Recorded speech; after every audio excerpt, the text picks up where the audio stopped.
So students, it's my very great pleasure to introduce today Dr. Debra Meyerson and Steve Zuckerman. As you know, Deb wrote the book you've just read, Identity Theft, Rediscovering Ourselves After Stroke, in conjunction with her son, Danny Zuckerman. This book chronicles their journey of recovery following stroke and also shares stories from several other fellow survivors, family members, and allied professionals. Prior to this stroke, Deb was a tenured professor at Stanford University, where she studied, wrote, and educated about diversity, gender, and organizational change. Her background brings an important perspective to the literature on living successfully with aphasia.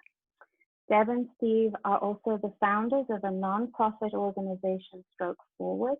This organization was created to provide survivors, families, and caregivers with more resources to help them navigate the journey to rebuild their identities and rewarding lives following stroke.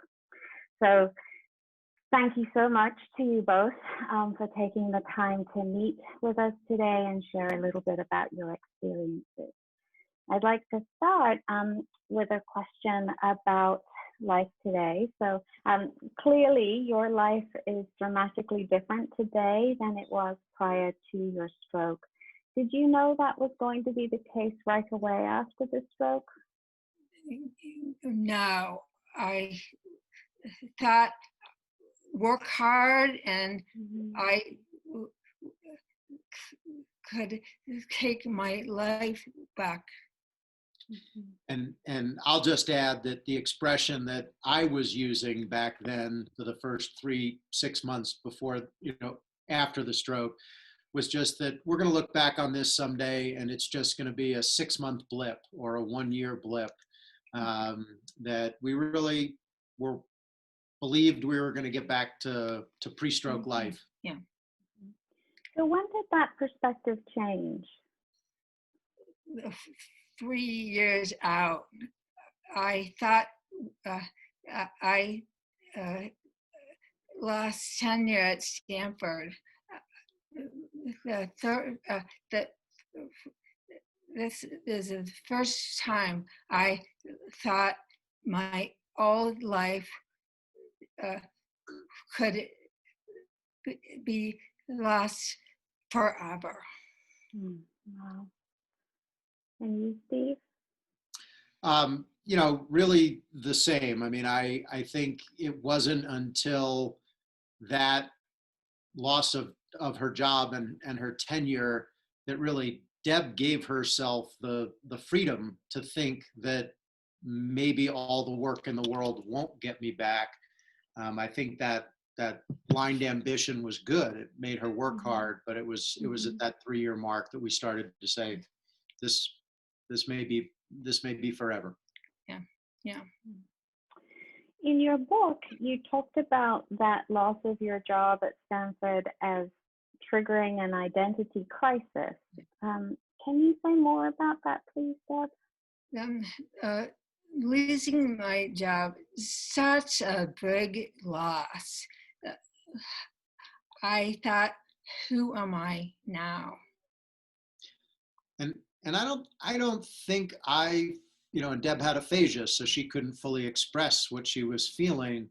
I don't think I fully appreciated just how big a shift she went through with that event. It started to kind of sink in on me a little bit more gradually. Yeah. So how did the idea to write a book about identity actually come about for you both? I struggled. I wanted a book I wrote in 2001, Tempered Radicals.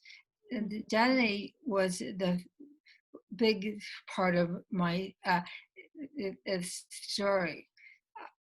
I looked back in my life's work. Gender, race, and identity is essential. I realize my understanding of identity want help me and other survivors too. Mm-hmm. So, did you decide to write the book to help you with your own journey through changing identity? Not really.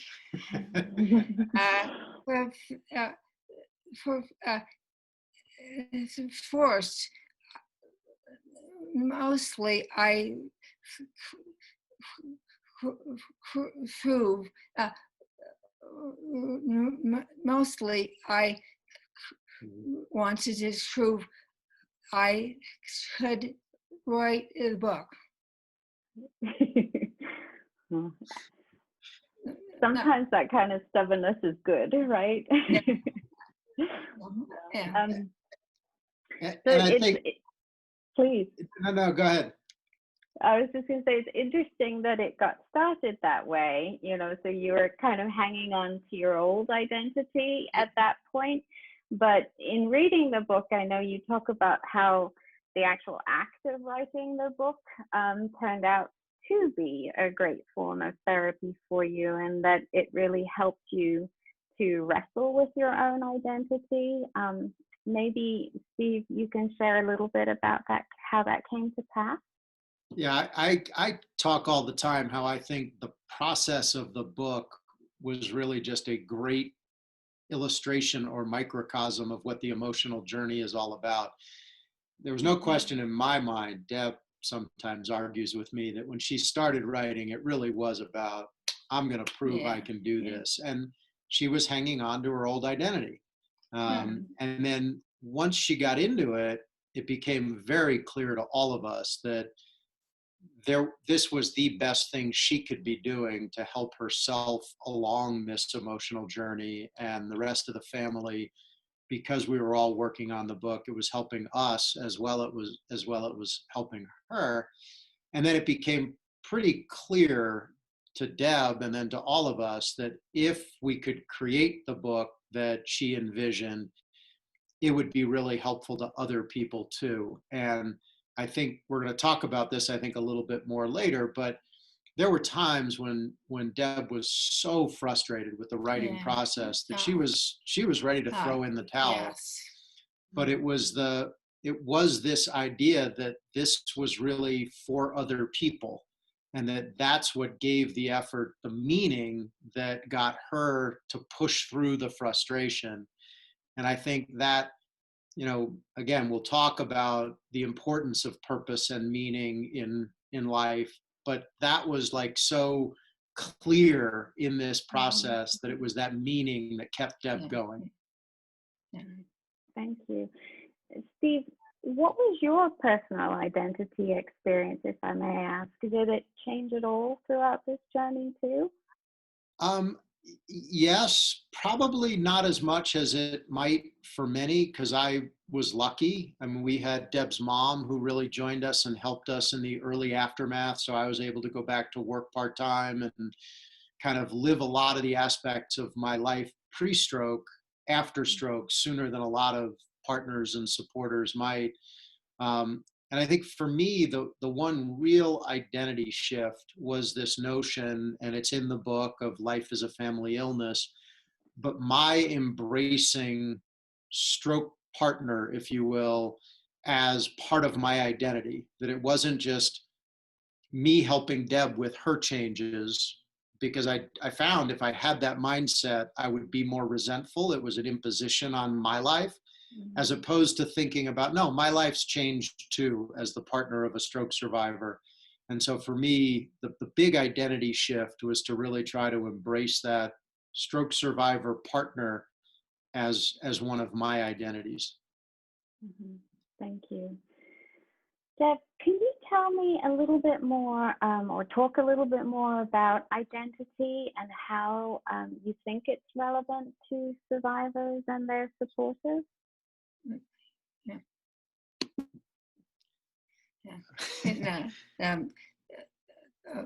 Yes, definitely.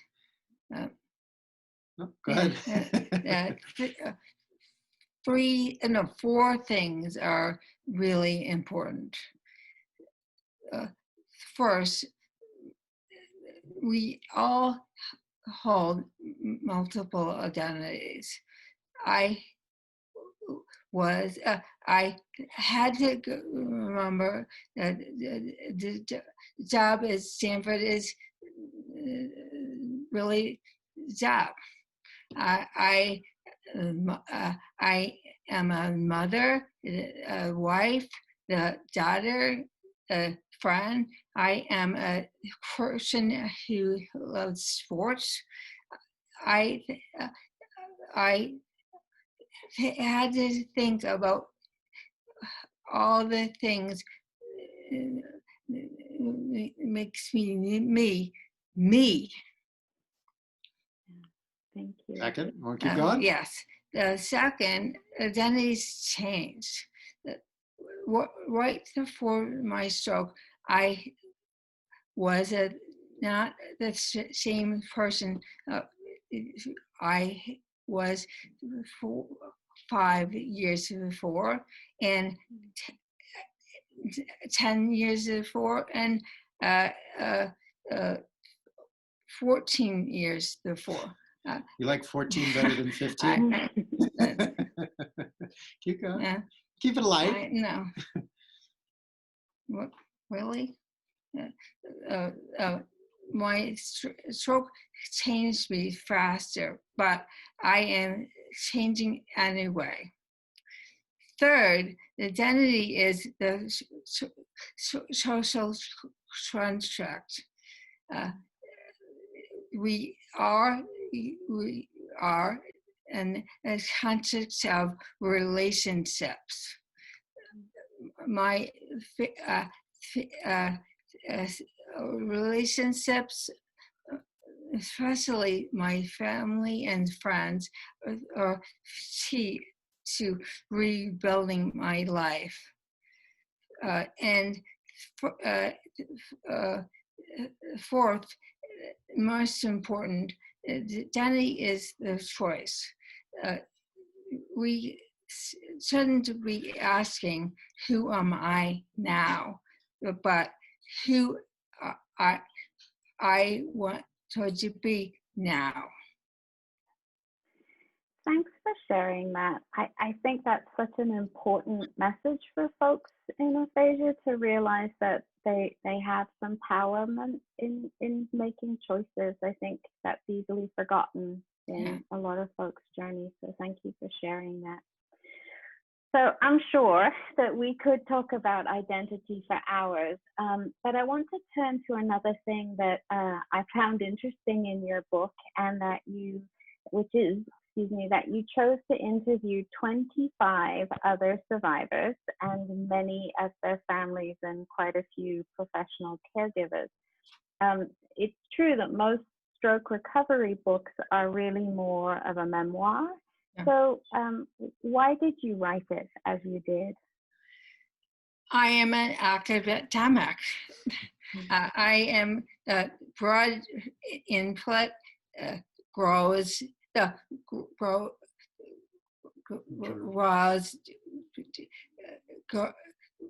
better conclusions. My experience is limited.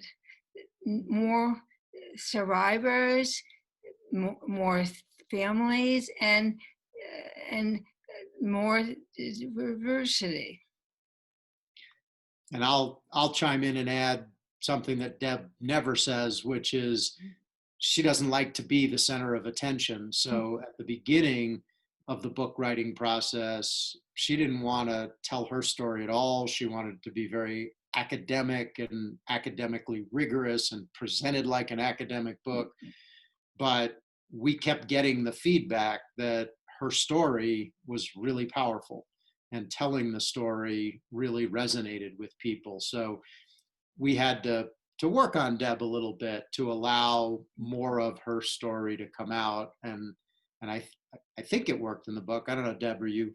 Are you glad we convinced you or not? I don't know. I guess so. I am.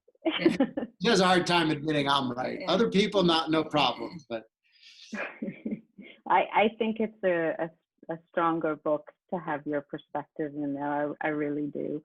So, you know, with your profile of aphasia, I'm curious about how it was doing all of those interviews. It must have been quite hard, and it probably made writing the book so much longer and more challenging than if you just used your own experience.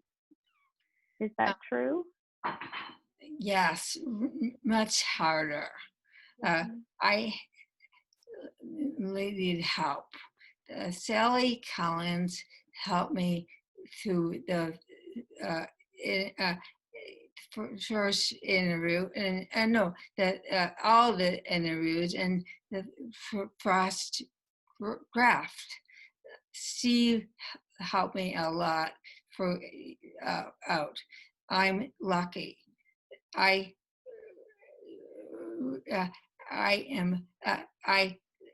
can read well. I read all the transcripts. Yeah, and I think I'll just add, I think that in the process, that was key. Sally had to play more of an upfront role in doing the interview, but then in transcribing them, Deb could process all the information and with the luxury of time, help figure out how to use all that information in the book. Yeah. Thank you. So Deb, did your therapist provide you with any resources to help with the psychosocial or the emotional aspects of recovery? No, the emotional part of my recovery is really missing. Inpatient, outpatient, not enough support and education. Rehab teams tell me that they want more information and survivors and their families. So, some of the therapists later in recovery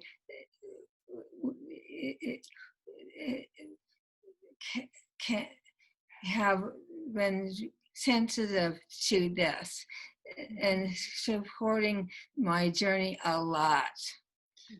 And maybe just to add, I think, you know, again, we were lucky that Deb really wanted to work hard for a long time.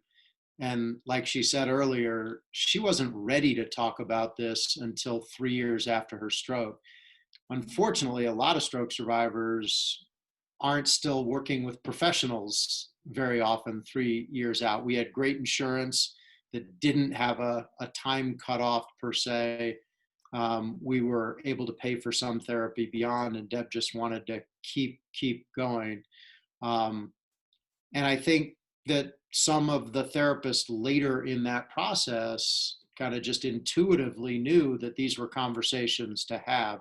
But I think if there had been more for longer, it would have just, once Deb got to that 3-year point, it wouldn't have been so hard for us. It might not have taken writing a book to figure out where we should go next. And I think this timing issue of when is a survivor and when are their families, there's a therapist at Stanford that worked with Deb outpatient for over a year until about a year and a half after a stroke. And we've talked to her a lot about during the process of writing the book and forming Stroke Forward. And she was saying one day, she said, you know, Deb, if I had tried to talk to you about like the need to think about a new life with new capabilities when I was working with you, I would have ended up with a black eye, a bloody nose, or a fat lip, you would have slugged me. Yeah. And I hope to think Deb wouldn't have actually Yeah. slugged her. And she also said she was once asked never to treat a patient again when she talked to the family about trying to be realistic about, rebuilding. So this issue of timing, it's one of the things we're struggling with most in our work at Stroke Forward, is to figure out how to create resources that can be introduced when people are ready for them. Yeah. I wonder too if it's a question of a different type of emotional support at different stages of recovery, right? And for people being sensitive to where individuals are in that journey and what support might be best at any given stage.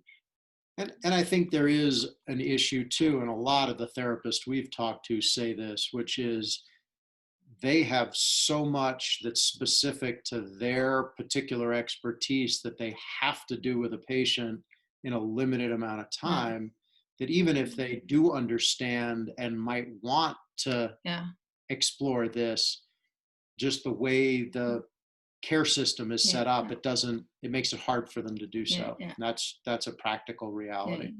I agree. I think too, if I may, that's a bit of an outdated practicality as well. Audrey Holland just said this week that your job as a practitioner is to listen and to throw aside an exercise if what's most important right now is that you hear whatever your client wants to say to you. And I think on a tangent here that the payer models and this rigid doctrine of healthcare makes many of us as clinicians think we have to tick all of these boxes when that's not necessarily the most important thing to do at a given point in time.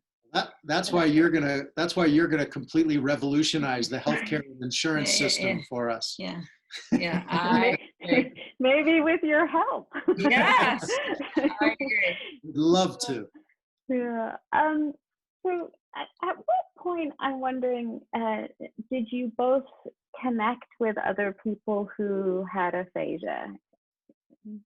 1 year after, I am Beth Israel Hospital in Boston, critical trial melodic intonation therapy in 4 months.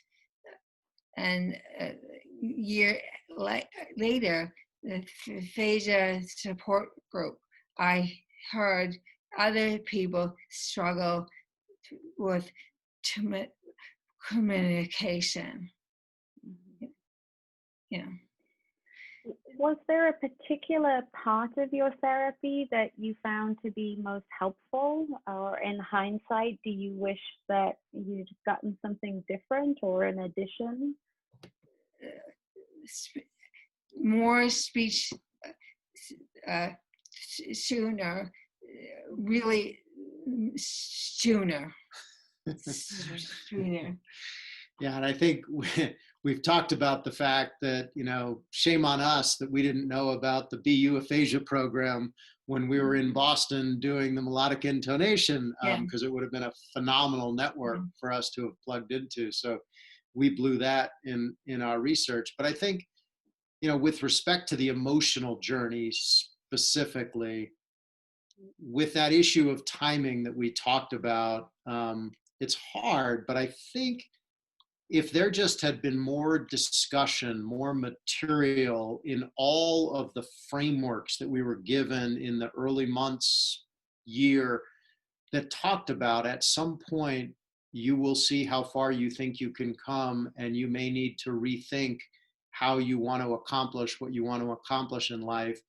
Even if we weren't ready for it at 6 months or a year or 18 months, if that had been out there swirling, I think then when we were ready, we might have gotten to where we got to more quickly. And I think that's a lot of what Stroke Forward and the nonprofit work Mhm. that we're trying to do is all about. It's trying to work with people in the system like you all to understand what can work, what should work, and then are there tools, are there people, are there resources, and how could it fit into the system? And to the point before, are there ways we can try to change the Yeah. system Mhm. that will make it more friendly to this conversation? Yeah. Thank you.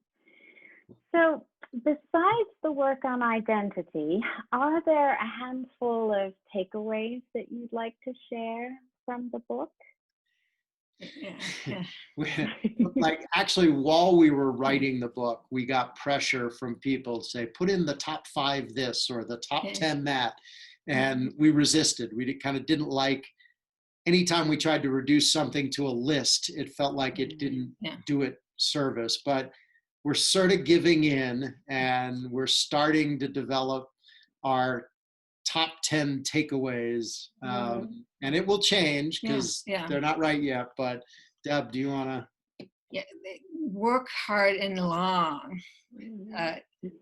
I'll count them. That's one. Yeah. Look forward, but not back. 2.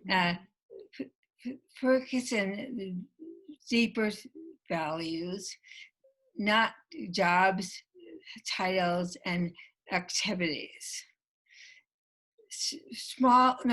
Celebrate small wins. Celebrate small wins.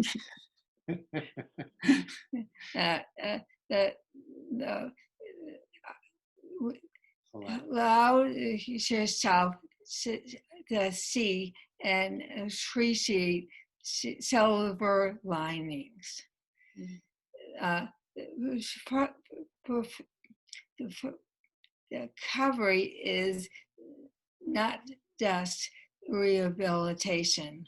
It's rebuilding the life of joy and meaning. That's 6. I fell down on the job.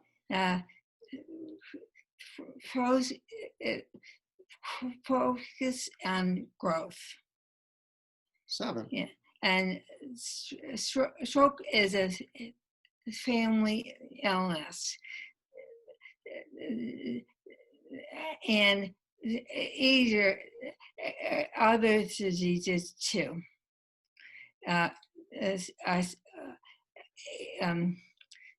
7, no, 8. 8, no, 9. The family and friends and relationships are important. Key. Appreciate them. I like that one especially. Yeah. I'm not done. It's for other journey. Wow. That's a 10. It seems like this list is a good one for both survivors and their supporters. Yeah. I'm curious, Steve, would you add anything from the perspective of a supporter? Yeah, I'm only up to my top 4, but I think something that I heard at the beginning, which was fantastic advice, is it's a marathon, not a sprint. And that if, as a supporter, you're going to be there for the person you love, you need to treat it that way. Otherwise, you won't be there. You'll flame out. I just repeat, the stroke is a family illness, because I think as the supporter, embracing that my life has changed, my identity has changed, has probably been one of the things that's most helped me be a good supporter. And then I think kind of building your own support network and figuring out how to take care of yourself. Again, it gets back to this is a marathon. So I was really lucky to have a group of friends who were there for me, who even once or twice called my mother-in-law and said, hey, is it okay if we steal Steve for the day? Because they could just see I needed some time. And the last one is, and we joke about this one a lot, because sometimes it always felt to me like if I stepped in to try to help Deb, she'd get mad at me for not letting her do it herself, because she's, as you can tell, fiercely independent. But then other times she'd get really, really frustrated, as if to say, why haven't you helped me by now? And so I call them the 6 most important words in a supporter's vocabulary. Would you like me to help? And so for other supporters, I think learning to ask that question quickly and putting the agency in the survivor's hands to say yes or no, that helped us a lot. So those are my 4 supporter specific recommendations. I think those the last one in particular is sage advice for practitioners as well. Yeah. Right, because you don't want our help all the time either. So I think that's a great list of takeaways. I'm wondering, is there anything that we can do as healthcare providers to support those things? They're aware of them. These and the examples with you can. Yeah, and I think it gets back to the conversation we were having before, which is recognizing that stroke survivors and their families may be wrestling with this emotional journey as much as the physical problems, but also that they may not be ready to talk about it. And that's that really tough balancing act. But like Deb said, if you're aware and you can make it part of the conversation without pushing it, then we think it will really help people in the long run. Yeah. Thank you. All right. I know we talked about a particular paragraph in your book that you find sums up a lot of what you're trying to share with other survivors and their families. And I can't help but notice that your advice seems particularly relevant as we now struggle with the changes that this novel coronavirus has put on us all. Maybe we can end with the 2 of you reading that paragraph. And for those of you, it's in chapter 19 on page 223 of the paperback. Face the trauma like stroke. Opportunities to challenge and growth are great. If we look at our challenge as regaining all our previous capabilities, we'll see an overwhelming mountain of adversity and feel ever-mounting frustration. This is why sense-making, goal-setting, and small wins become so important. We can clarify what we value most in life, set goals that will help us meet them, and achieve repeated small wins in pursuit of them. And this way, we can achieve not just recovery, but satisfying growth and meaning in your life. There you have it. Yeah. Thank you so much. This was just wonderful. Thank you for taking the time to share these perspectives with the students. I'm wondering if you are noticing any particular correlation between this interview and sort of aphasia at large. I think it is, and I mean I think it's just kind of an example of what Deb has had to get comfortable with, getting help, not being able to say as much as she'd like to say, as fast as she'd like to say it. And really a lot of